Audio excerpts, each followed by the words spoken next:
Thank you for tuning in to the best parenting show on the internet, Post Daily Dose. It's the Post. It's the Post. It's the Post. The Post Daily Dose. It's the Post. It's the Post. It's the Post. The Post Daily Dose. It's the Post. It's the Post. Hey there, everybody. This is Kristi, Saul, the co-founder of the Post+Institute, coming at you live tonight for another episode of Post Daily Dose. I always want to plug these two fabulous books by Brian+Post, From Fear to Love and The Great Behavior Breakdown. If you don't have this book yet, you can get it on promotion at feartolovebook.com. This is designed to be a very easy read, and it will help you understand the impact of trauma on brain development. It'll help you understand the womb experience a little bit. It'll help you understand some of the more challenging behaviors that children have and people have as a result of trauma, and it will help you understand this parenting model that we teach here at the Post+Institute. So I strongly encourage it. I know several adoption and foster agencies who buy these by the cases, and they encourage their families to read them, and it's a great book to go back and make reference to. So again, it's on promotion for $7.95. feartolovebook.com. So thank you for my little advertisement there. I hope you guys are having a fabulous evening. So tonight I want to talk a little bit about the subconscious. There was a graphic shared today that says something about trying to remember what it says. It's the one in the circle. It says something like, we all have to deal with the consequences of our choices or something like that. And then under it, it explains that not everyone has access to making conscious choices, especially during times of stress. So what we have learned from the field of neuroscience is there's this experience called the Amygdala Hijack. And so if you are not familiar with the term amygdala hijack, I strongly encourage you check that out. Basically, there's this part in our brain called the amygdala, and it is responsible for sensing stress, overwhelm, distress. It's the part of the brain that for babies, when they experience distress and dis-ease, or they have a need, it gets triggered, a little spark comes up, and it sends out this hormone called cortisol, and the baby cries. And different people have different levels of sensitivity in their amygdala. It is said by the field of neuroscience that the temperament of the amygdala, whether or not how sensitive it is very much connected to the womb experience.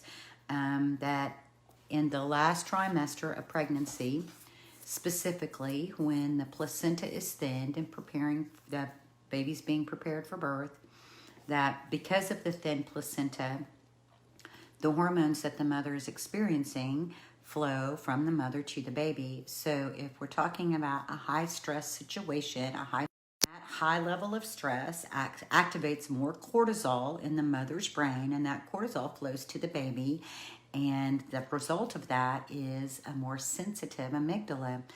So what does that all have to do with the subconscious and choice theory and these ideas that, you should have just made a better choice? Well, the thing is, as we proceed with understanding more and more about brain development, there's this other piece called the subconscious, and probably one of the very best people to learn from with regards to the subconscious is a neurobiologist I think he's from Australia or New Zealand, I'm not sure which. His name is Dr. Bruce Lipton, and he does a really great job. It's interesting when you talk or listen to people who talk about what they know, and they talk about it all the time, that it's just very fluid, and so he just gives these very fluid understanding of how the subconscious is developed. And basically from birth until around age, 5, 6, the brain is just collecting all this data. He kind of talks about it in this way that is comparable to talking about how we understand computers. And so the brain is just collecting all of this data, all for the purpose of survival. And so, language is being developed. They're watching us all the time. They're watching us all the time. They're listening to us all the time. They're listening to the environment. And in that, they learn what they need to do at a subconscious level in order to survive the environment. And so what does that all have to do with this idea of choice theory? Well, first of all, because of how the subconscious is created and developed, it gives us these abilities to sort of function on autopilot. And then to bring in the part about speaking about the amygdala and the amygdala hijack. So the amygdala's job is to help a person survive, to help a person be safe. And so the amygdala gets flipped and a person is reacting. An amygdala hijack basically is when your emotional reactivity is out of balance compared to the amount of threat that is in the environment. But the subconscious is part of what tells us what's threatening and what's not. So if you grew up in an environment where there is a lot of domestic violence, where there's abuse, where there's neglect, then that information is stored in the subconscious. And then there become these little connections, right? These connections get made that say, when this is happening, the subconscious picks up this vibration, this noise, this smell, this temperature. It could be anything received from any of the senses. And the subconscious says, oh, that means something bad is getting ready to happen. And then the amygdala goes, and then we have a fight, flight, or freeze reaction. And others have also added the word fawn, which is the desire to make friends with out of the need to protect. And so when you think about attachment theory and people talk about indiscriminate attachment, and you think about children who will just walk up to anyone, then there's an element that says, if I befriend you, then that will keep me safe. So it's not coming from an authentic place of desire for a relationship, but that fawn piece. So let's go ahead and include that in our F's: fight, flight, freeze, and fawn. So this graphic talks about the fact that not everyone in every situation has the ability to activate their conscious brain, to activate the ability to make an active choice. We all, according to Bruce Lipton, function out of our subconscious at least at approximately 99% of the time. So 99% of the time, we're not really consciously aware of what we're doing. So that 0 to around 5 and 6 is really, really important. And as adults, it's really important for us to begin to notice what we're doing. We don't always even notice our facial expressions, our body language, all of that's just information that's being communicated from a subconscious place in our brain. So when you notice you might be standing like this, you might have your face held in a certain position, or your tone of voice, then that is all stuff that's related to your subconscious. Lynn says, wow, you are speaking about my son. So it's really important for us to understand this, because we can assign a lot of negative intention, and we can also put a lot of pressure on them about choice when it is out of their grasp in the moment. Now, I went through a particularly stressful time in my life about 10 years ago.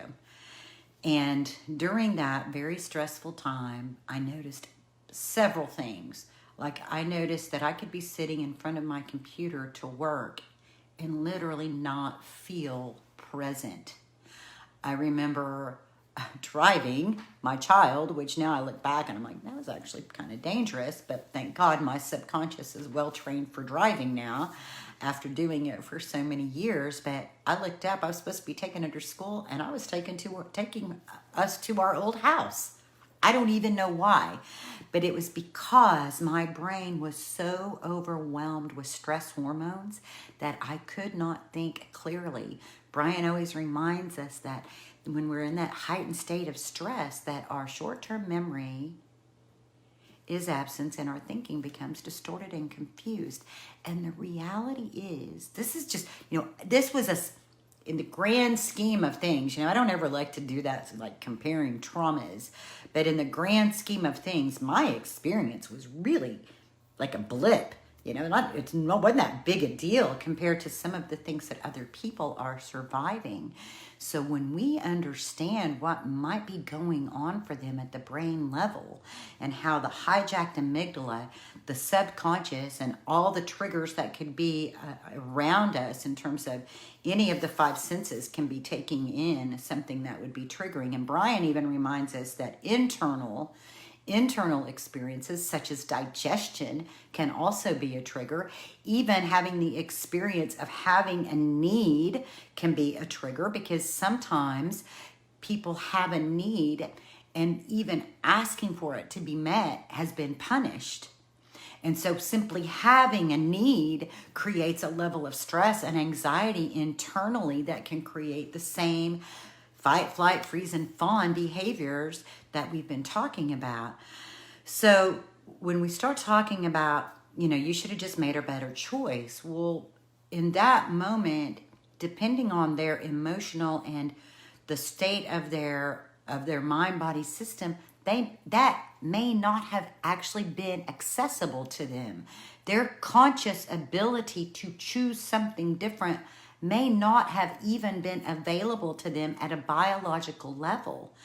That's why this parenting model talks so much about creating calm at the brain level or whatever. And when I say creating calm at the brain level, it's about that space where they're able to function their best and being able to know when they've had enough.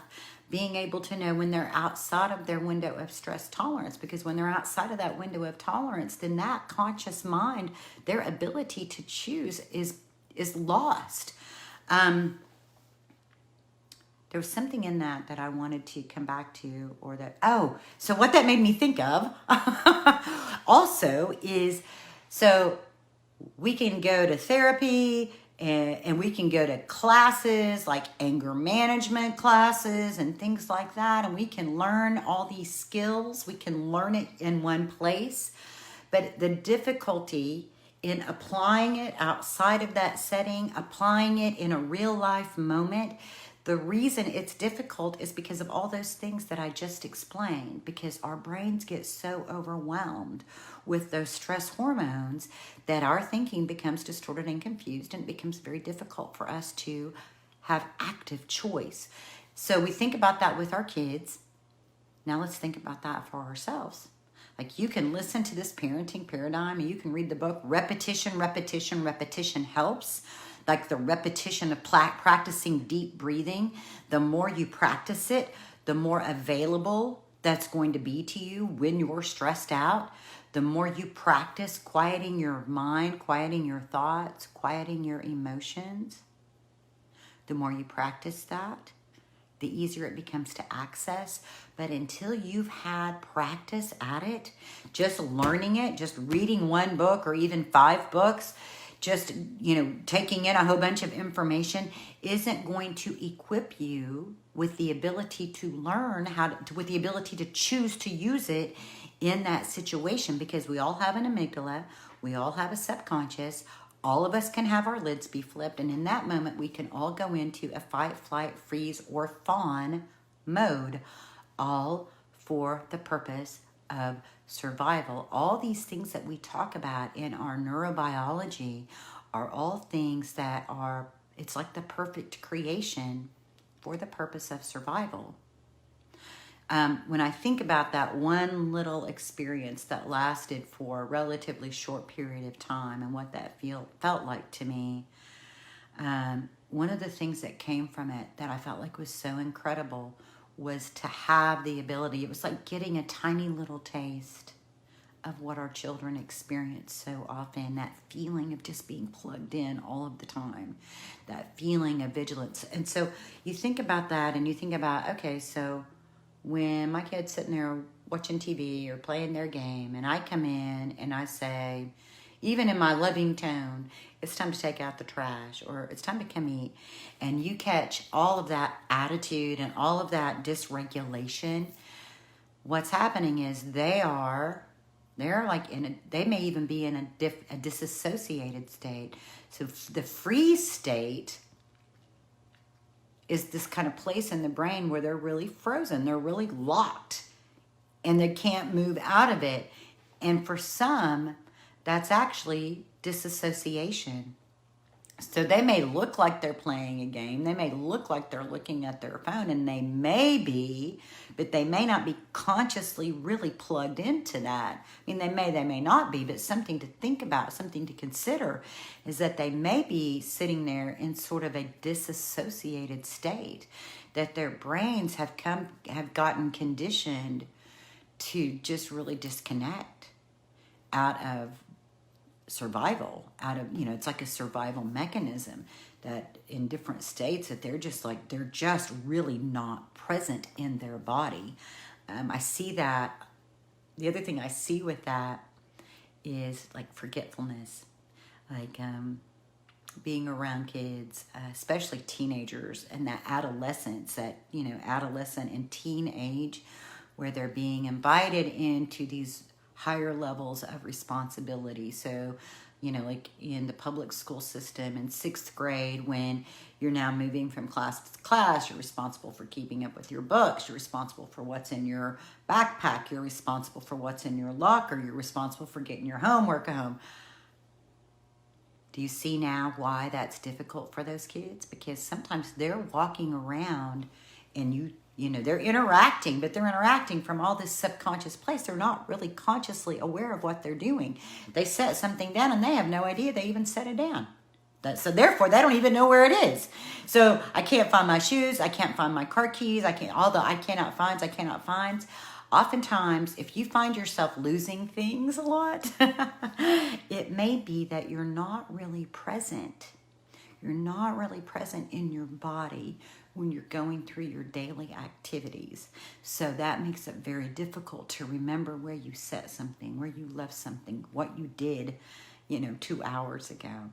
So there's a lot more to what's going on with us and with our children than just this idea of being strong-spirited or having a vicious demeanor or having ill will. We can assign a lot of negative intentions to people when we don't understand the bigger picture of what's going on in the mind-body system. So I hope there's something helpful for you guys out of that. Lynn, thank you for sharing. Andrea says it's so important to attune to our kids. Yes, it is. It is. And, Brian and I both often use the phrase of slowing things down. The slowing things down is really in our thought processes. It may not be in our physical activity. The physical activity and the physical pace of your life is really going to be more about matching what your children need. Some children do literally need things to be slowed down. Oftentimes, myself as an example, I came from a very active family. We were always going and doing and that was fun and I liked it. That was a fun lifestyle to grow up in, but that was not my daughter's pace. So I had to really bring it back. I had to really listen to her emotions, listen to her behavior. That was how she communicated. And so listening to her emotions and her behavior became a very good compass for me to know what our lifestyle pace needed to be. Jessica says, how do you get a child out of stuck? Well, it kind of depends on the stuck and what it looks like. But one thing to know is that our skin is our largest organ, and it is, for many, our most direct way to create soothing. So I know that some people, it has to be safe. It has to be safe, loving touch. And so sometimes just a touch on the shoulder, and give them a minute. You know, it's almost like imagine if you were working, I mean, let's just talk about maybe like the geriatric population. You know, you wouldn't run into a 95-year-old person's room and say, hey, get up and take your, you know? And so maybe just having that kind of gentleness and to introduce your energy into the environment. It could just mean walking into the room and pausing for a minute, and then walking over and touching them on the shoulder. You know, it could be, even if I turn up music in the car, if they are in a quiet mode, can be very disruptive for them. Andrea, that's such good awareness. Yes, right. It's like it startles them. It's like a startle response because they're kind of disassociated in their own place, in their own, lost in their subconscious. And so, you know, these are such good things for you guys to notice. For me, you know, touch is like that direct pathway to help them get unstuck. And so every person is different. And so you kind of have to know and explore. So Jessica, you want to go through like a gentle exploration of what may help things. She just acts as she gets stuck and can't move or change the position she's in. So she really gets frozen. And it sounds like in that space, she's also really disassociated. One of the things I would really recommend for you guys, depending on kind of the relationship and where you all are at, I'm going to give you 3 steps. The first step is spend time wherever she nests when she's not there. So like go into her room when she's not there and get reacquainted with her at a soulful level. We're going to start trying to get behind her lens so you can understand her and how she sees the world and how she experiences the world. So just going into her environment. The other thing that you're doing is you're injecting your energy there. So you want to just go and sit there in that space. Notice what comes up for you. I've had some parents who had just kind of a real, all of their sorrow and fears for their child came up because the room was like super messy and really nasty. And it was like, man, I so don't like this environment. But you just keep going back to it until you get comfortable, because you need to know your child intimately. And so being able to just look in their environment and really imagine what they're experiencing when they're there by themselves.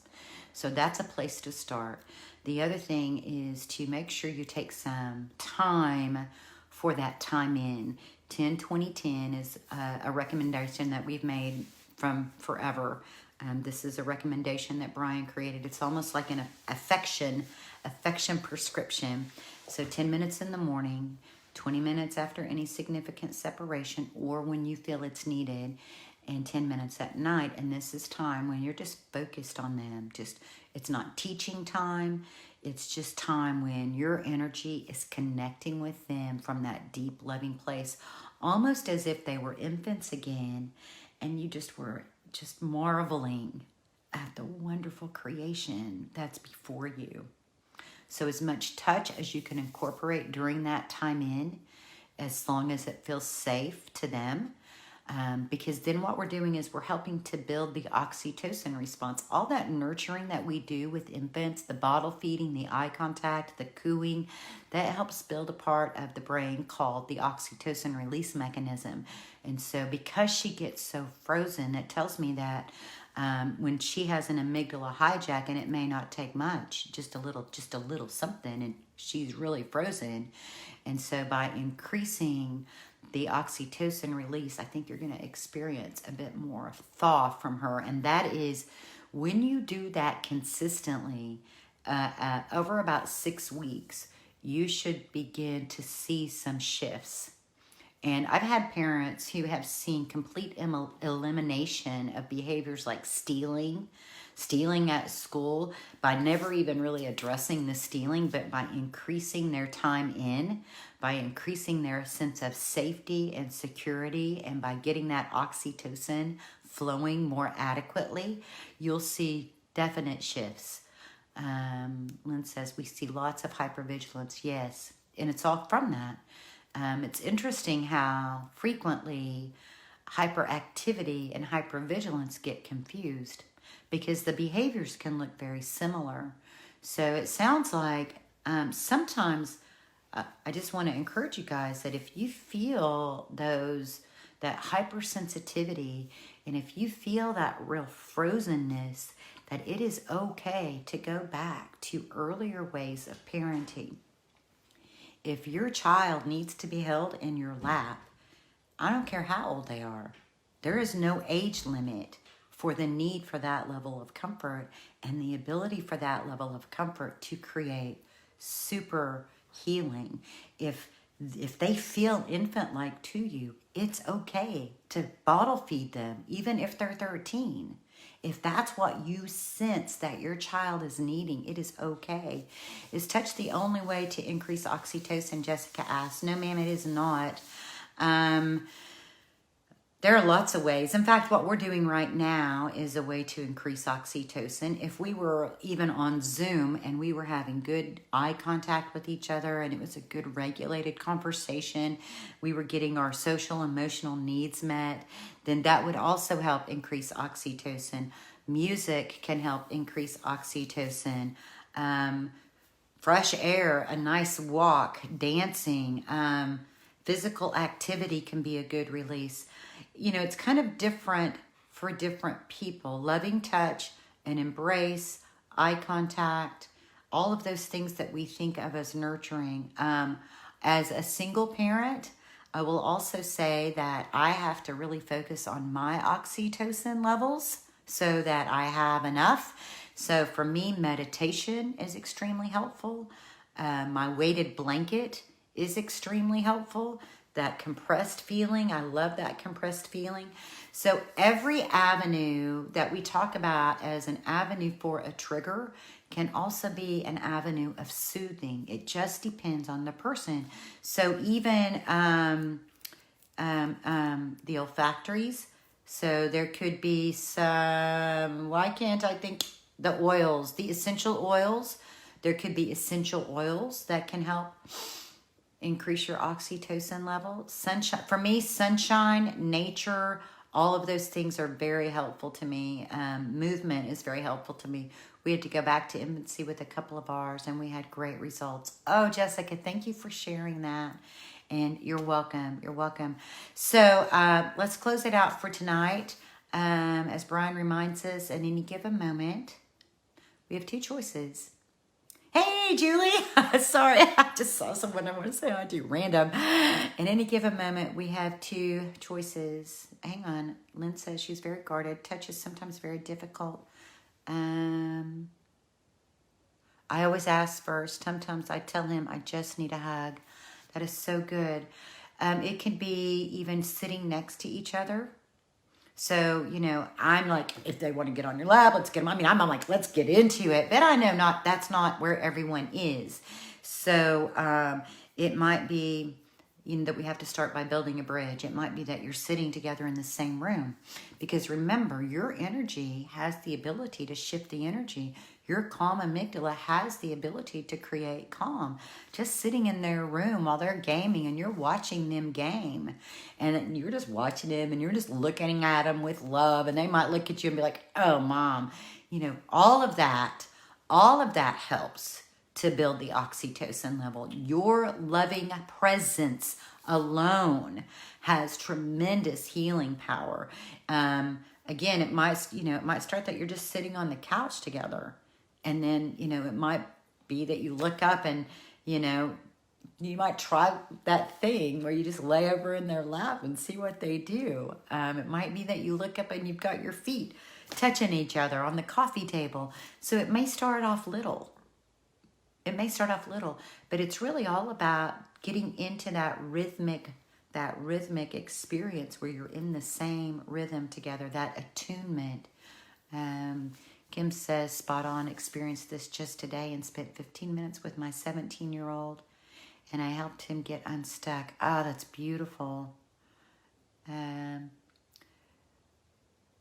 Biurnal beat sounds, etc. I'm not sure what that is. So I'll Google it and find out. So thank you guys. Thanks for being with me today. Remember, at any moment, we have two choices. We can act out of our same blueprints of stress and fear and overwhelm. And I want to remind you guys that those blueprints are often hidden in our subconscious. So that's how it all works. Our own amygdalas get flipped and we can act out of it. Or we can notice in our body that we're getting tense. We can notice our temperament getting a little foul. And we can pause. And we can take 1 to 2 to 3, maybe 10 deep breaths. And we can choose love. So much love to you guys. When you head to bed tonight, take one moment, one positive moment from your day and blow that up. We spend so much time focusing on things that we're worried about, things that aren't going right. And yet there are so many things in your world that are probably going really well. And the more you focus on the things that you're doing right, it's going to help you overcome those areas where you're struggling. So take something that went well and blow that up in your mind. Blow that up in your mind. Focus on that so that tomorrow you can start off being the best version of yourself. Much love to you guys. We love you all. We appreciate all that you do day in and day out to create healing for your families. And we'll see you tomorrow.